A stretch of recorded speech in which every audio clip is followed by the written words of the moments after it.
How can we justify our belief system to them? Like the hijab and the beard, etc.? First of all, we don't have a good understanding of it ourselves.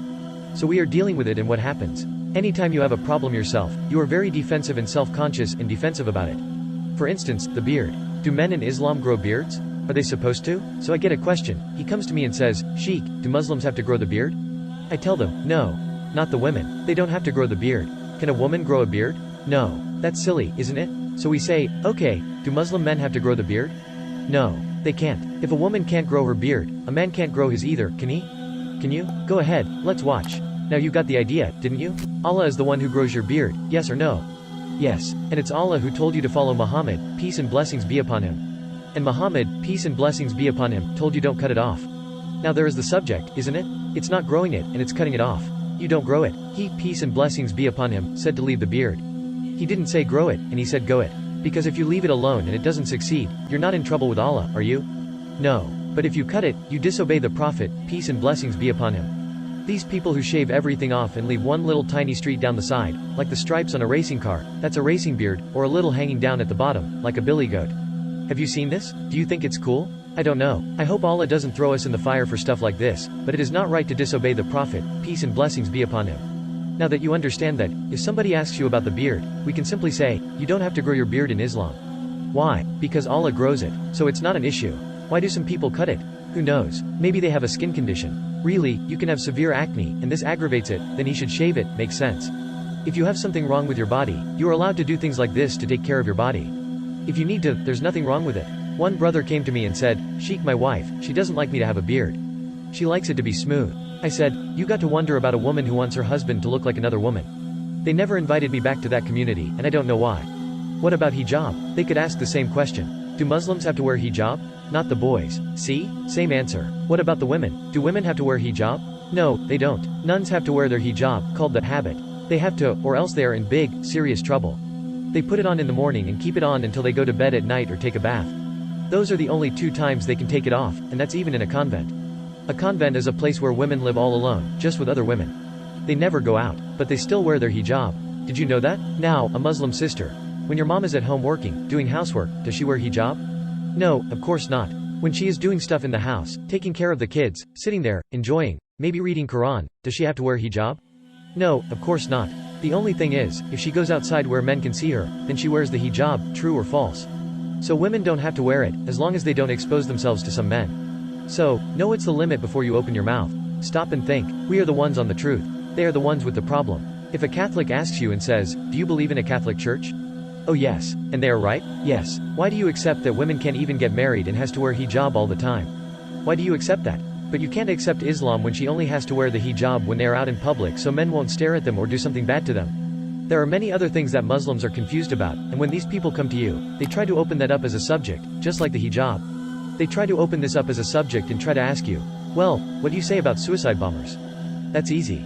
Does Islam allow us to commit suicide? Yes or no? No. Anybody who commits suicide goes to hell forever, true or false? True. Whether it's from a bomb or a knife or whatever. The Prophet, peace and blessings be upon him, said, whoever kills himself with a knife, he will be in the hellfire stabbing himself with a knife, over and over and over. So anybody that's a suicidal person is going to go to hell. So get that in your mind. Then they say, yes, what about in Palestine? Okay, this means you have conditions in the question. Have you ever been to Palestine? And the person will say, well, no, I haven't either, so what do you want me to talk about? Something I don't know about. I'm not a journalist, and I'm not allowed to do that.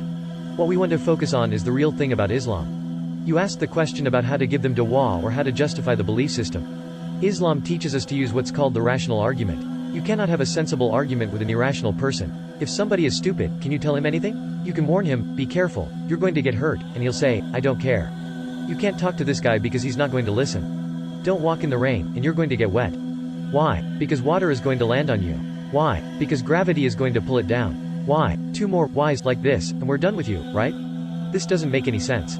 So you talk with a rational person. What's a sensible person? Which way am I pointing? Up, and this way is down.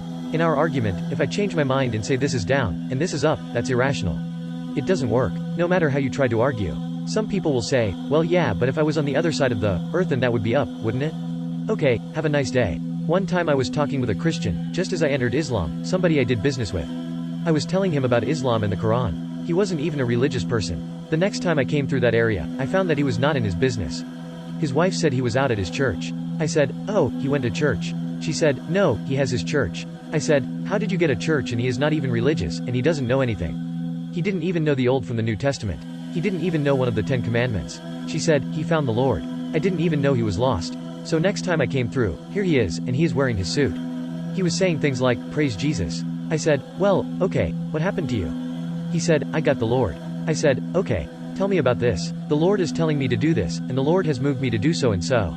I have my church now. I said, but the last time I talked to you, you didn't know anything about the Bible at all. We talked about the Bible, and I showed you some of the mistakes in the New Testament in the English, etc. He said, oh, I don't read the Bible. I said, you don't? He said, no, I got the Holy Ghost. Okay, now how will I have a rational argument with this man? Because no matter what I say, he will say, no, the Spirit leads me, and I follow the Spirit. What can I do with this guy? Nothing. So I'll leave him in his spirit. What do they call it in Arabic? Jinn. It could be spelled either way because it could be some other spirits. I don't know. So, in this case, what can you say? But the rational arguments. Let's look at some of the logical ideas for the belief system in Islam that Allah presents to you in the Quran. Who created this? And the people will say, Allah. And who made so and so?